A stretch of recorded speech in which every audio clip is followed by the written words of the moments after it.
Hello, Assalamualaikum warahmatullahi wabarakatuh. Welcome to my channel, Ana Tambora. Pada part kedua, kali ini saya masih membahas soal CAT PPS Pemilu yang akan diujikan sekitar bulan Januari ini.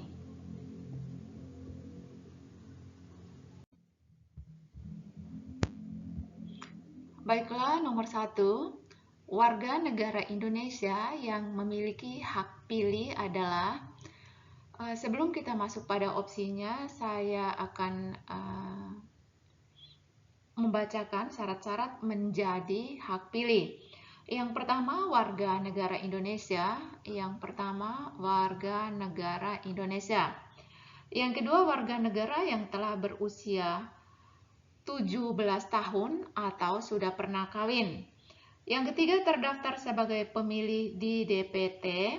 Yang keempat, tidak sedang terganggu jiwa atau ingatannya. Dan yang kelima, tidak sedang dicabut hak pilihnya berdasarkan keputusan pengadilan yang telah mempunyai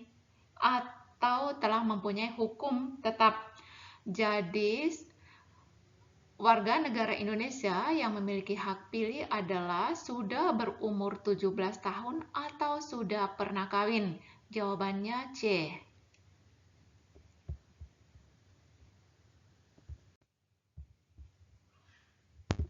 Soal nomor 2. Untuk dapat didaftar sebagai pemilih, warga negara Republik Indonesia harus memenuhi syarat. Yang pertama, berdomisili tetap. Yang kedua, memiliki kartu identitas. Yang ketiga, nyata-nyata tidak sedang terganggu jiwa atau ingatannya. Yang keempat, tidak sedang dicabut hak pilihnya berdasarkan putusan pengadilan yang telah mempunyai kekuatan hukum tetap. Yang kelima, nyata-nyata tidak sedang terganggu jiwa atau ingatannya, tidak sedang dicabut hak pilihnya berdasarkan putusan pengadilan yang telah mempunyai kekuatan hukum tetap. Berdasarkan syarat-syarat di nomor 1 tadi, maka yang benar di sini adalah E.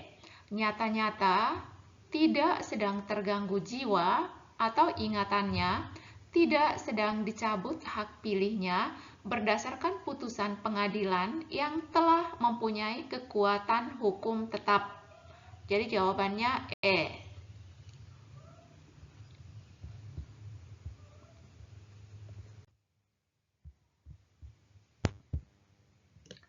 Baik, soal nomor 3.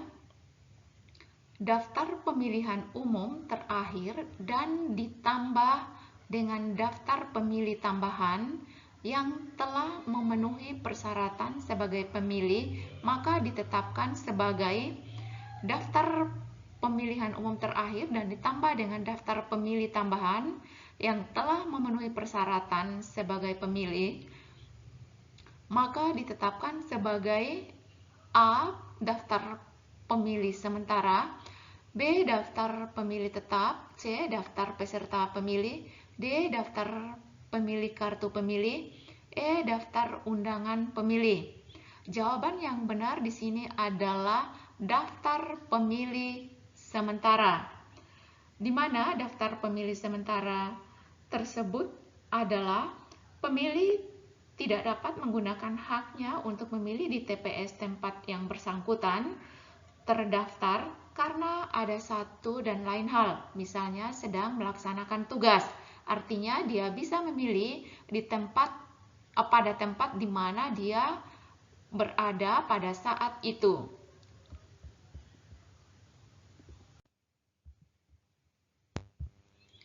Baik, nomor 4.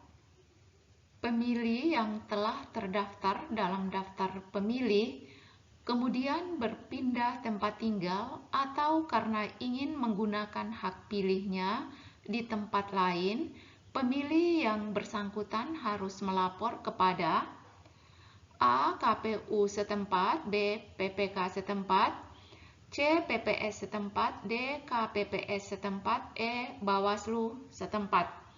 Berdasarkan bunyi pasal 58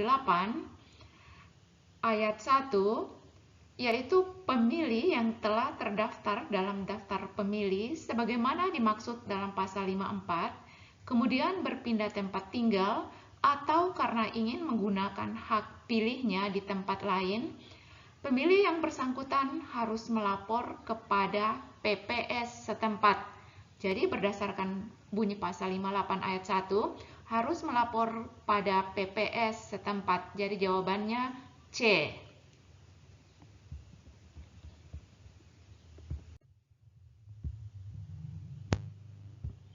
Baik, nomor 5. Pemilih yang belum terdaftar dalam daftar pemilih sementara dapat mendaftarkan diri ke PPS dan dicatat dalam A. Daftar pemilih baru, B. Daftar pemilih potensial, C. Daftar peserta pemilih, D. Daftar pemilih tambahan, E. Daftar anggota pemilih. Jawabannya adalah delta. Pemilih yang belum terdaftar dalam daftar pemilih sementara dapat mendaftarkan diri ke PPS dan dicatat dalam daftar pemilih tambahan.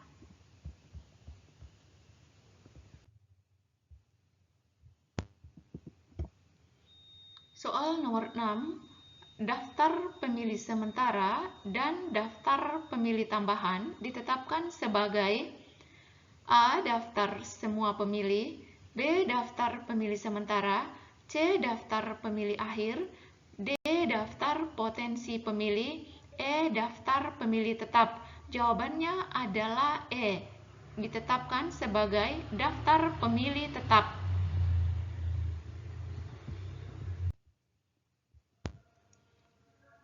Nomor 7. Daftar pemilih tetap disahkan dan diumumkan oleh A. KPU Kabupaten Kota, B. KPU, C. PPK, D. PPS, E. KPPS. Jawaban yang benar adalah KPU Kabupaten Kota.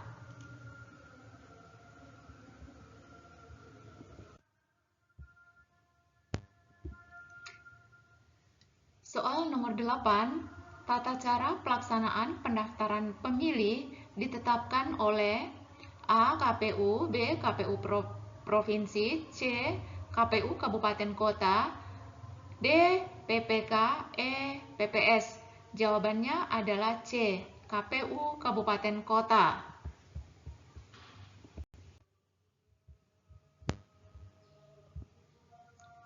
Baik, nomor 9. Dalam kampanye pasangan calon kepala daerah dilarang melibatkan A. Hakim pada semua peradilan, pejabat BUMN, BUMD, pejabat struktural dan fungsional dalam jabatan negara dan swasta, serta kepala desa atau lurah. Yang B. Pejabat BUMN, BUMD, aparatur sipil negara, anggota TNI Polri, Kades Lurah, dan perangkat desa atau kelurahan. C. Pelajar, mahasiswa, dan orang jompo. D. Anggota non-partai. E. Anggota ormas. Berdasarkan bunyi pasal 70 ayat 1 huruf C, disebutkan bahwa dalam kampanye pasangan calon kepala daerah dilarang melibatkan pejabat BUMN, BUMD, aparatur sipil negara, anggota TNI Polri, Kades, lurah, dan perangkat desa atau kelurahan. Jadi jawabannya di sini adalah B, berdasarkan pasal 70 ayat 1 huruf C.